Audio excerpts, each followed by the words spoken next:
something remarkable happened at the 2025 NFL Scouting Combine in Indianapolis, and it had nothing to do with a 40-yard dash or a vertical jump. When Kevin Stefanski stepped to the podium to address reporters, the atmosphere was already charged. But what truly set the tone for everything that followed was not what happened inside that press conference room. It was the wider context surrounding his appearance. An NFLPA player survey that had just gone public, ranking Stefanski dead last among all head coaches in the National Football League, combined with simmering questions about his handling of Shedeur Sanders, one of the most high-profile quarterback prospects to enter the draft in recent memory. This was not a normal combined storyline. This was a reckoning. Every year, the NFL Players Association conducts an anonymous survey of active players, asking them to evaluate their teams across a range of categories, from facilities and coaching staff to front office communication and player development. The anonymity of the survey is critical. It allows players to speak without fear of retaliation, which means the results tend to reflect what players genuinely feel behind closed doors, not what they say in front of cameras and microphones. When the 2025 NFLPA report card was released, it sent shockwaves through the league. Kevin Stefanski of the Cleveland Browns received the lowest head coach grade among all NFL head coaches surveyed. That is not a minor distinction. That is a categorical indictment from the people who worked under him every single day. To understand how damaging this is, consider the coaches who consistently rank at the top of these surveys. Sean McVay of the Los Angeles Rams, for instance, has earned a reputation not only as a brilliant offensive mind, but as a coach who builds genuine trust with his players. His high grades in NFLPA surveys reflect a locker room culture where players feel seen, heard, and developed. The contrast with Stefanski's last-place ranking could not be more stark. When players are surveyed anonymously and still rank their head coach at the bottom of the entire league, it signals a fundamental breakdown in trust, communication, or both. A low grade from the NFLPA does not just reflect one bad season or one rough stretch, it reflects a systemic pattern of how players experience their relationship with their head coach over time. What makes a coach earn the trust of his players? It is not simply wins and losses, though those matter. It is whether players believe their coach has their best interests at heart. It is whether they feel their development is being prioritized. It is whether communication is honest, clear, and consistent. When those elements are missing or fractured, players notice. And in the case of Kevin Stefanski, the NFLPA survey results made it clear that something had gone wrong at a foundational level inside the Cleveland Browns organization. Against the backdrop of that devastating NFLPA grade, the questions about Shedeur Sanders became even more pointed. Stefanski was publicly effusive in his praise of the Colorado quarterback in the lead-up to the 2025 NFL Draft. He described Sanders as an impressive talent with exceptional football intelligence, a player who had demonstrated the kind of poise and accuracy that translates to the professional level. On the surface, these were the words of a coach excited about the prospect of adding an elite quarterback to his roster. But actions inside the building told a different story, or at least, that is what reporting and context suggested. The Cleveland Browns entered the 2024 season with serious questions at the quarterback position. The team had committed enormous resources to Deshaun Watson, whose performance had been consistently disappointing following his return from suspension. Stefanski's handling of the quarterback room, who played, when, under what circumstances, and with what level of organizational support, came under intense scrutiny. His decision-making was not just being questioned by fans and media. It was being questioned within the locker room itself, as the NFLPA results would later confirm. One moment became symbolic of the broader criticism of Stefanski's coaching philosophy, a two-point conversion decision in a critical game that many analysts and players found baffling. The play call and the moment reflected what critics described as hesitation, a reluctance to commit fully to a course of action, to trust the players in the huddle to execute. In coaching, hesitation is contagious. When players sense that their coach is second-guessing himself or second-guessing them, it erodes confidence at exactly the moment when confidence is most needed. That two-point conversion moment became a lens through which many people began examining Stefanski's broader coaching style.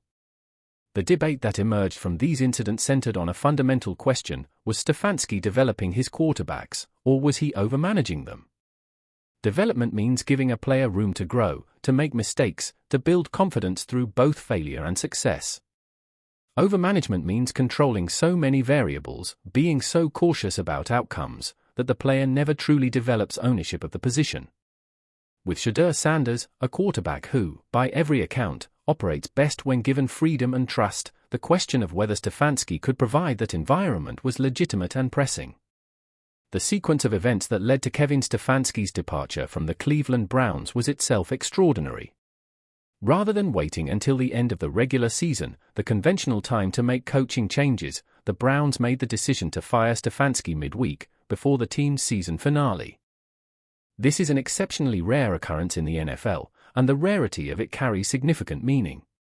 Firing a head coach before the final game of the season, while players are still preparing to take the field, is a signal that the organization considered the situation beyond repair and could not wait even one more week to begin the process of moving on. Jimmy Haslam, the owner of the Cleveland Browns, made the call. Haslam has never been afraid to make aggressive personnel decisions, and his ownership tenure in Cleveland has been defined by exactly the kind of bold, sometimes controversial moves that have made the Browns one of the most scrutinized franchises in the NFL. The decision to fire Stefanski midweek was not made impulsively. It reflected months, if not years, of accumulated frustration with where the franchise was heading and what needed to change. When an owner fires a coach before the last game of the season, it is not just a personnel decision. It is a statement about organizational direction and urgency. The deeper message behind the timing was this: the Cleveland Browns chose their quarterback future over their head coach. In the modern NFL, the quarterback is the franchise. Every other personnel decision, including the head coach, is ultimately subordinate to the question of who will be taking snaps and leading the offense for the next decade. The Browns' aggressive interest in Shedeur Sanders in the 2025 NFL Draft made it clear that the organization was betting heavily on a new quarterback to rebuild around. Stefanski's departure was, in many ways, a direct consequence of that calculation. When Stefanski appeared at the NFL Combine, he was already operating in a difficult environment. The NFLPA grade had been widely reported. The circumstances of his firing were fresh in everyone's memory. And reporters were not inclined to let him speak in general terms about football philosophy without pressing him on the specific, uncomfortable questions. Reporters asked directly about the NFLPA survey results, about what the last-place grade said about his relationship with his players. They pressed him on the quarterback situation and on whether players had trusted him to develop and protect them. Observers noted that Stefanski's tone throughout the press conference was notably defensive. Rather than addressing the criticisms head-on with candor and specificity, his answers were measured in a way that read, to many watching, as damage control. Body language matters in press conferences, especially when the subject matter is already charged. A coach who is genuinely comfortable in his own assessment of what happened looks and sounds different from a coach who is managing a public relations crisis. The perception, and in the NFL, perception shapes reality, was of a man trying to contain a narrative rather than confront it. This matters beyond the press conference itself. How a coach responds to criticism under pressure tells you something about how he will respond to adversity on the sideline and in the locker room. Players are watching. Front office executives across the league are watching. Future players who might one day be asked whether they want to play for this coach are watching. The Combine is, in many ways, a second interview for coaches as much as it is a first interview for prospects. Following his dismissal from Cleveland, Kevin Stefanski was hired by the Atlanta Falcons. The hire raised immediate questions, not because Stefanski lacks talent as an offensive mind, but because of everything that had just unfolded in Cleveland. Why would the Falcons take that risk? The answer, at least in part, is that the NFL operates on a belief in second chances and on the understanding that coaching performance is deeply contextual. A coach who struggles in one organizational environment may thrive in another. The Falcons were betting that Stefanski's issues in Cleveland were situational, specific to the dysfunction surrounding the Deshaun Watson era, the ownership pressures, and the particular culture of that locker room, rather than inherent to who Stefanski is as a coach. This is what NFL insiders sometimes call a "prove it wasn't you" opportunity. The Falcons are essentially giving Stefanski the chance to demonstrate that the last-place NFLPA grade and the quarterback controversies were products of circumstance, not character. If he can build a healthy locker room culture in Atlanta, one where players rate him highly in anonymous surveys, one where his quarterback thrives and develops, then his time in Cleveland will come to be seen as a detour rather than a defining statement.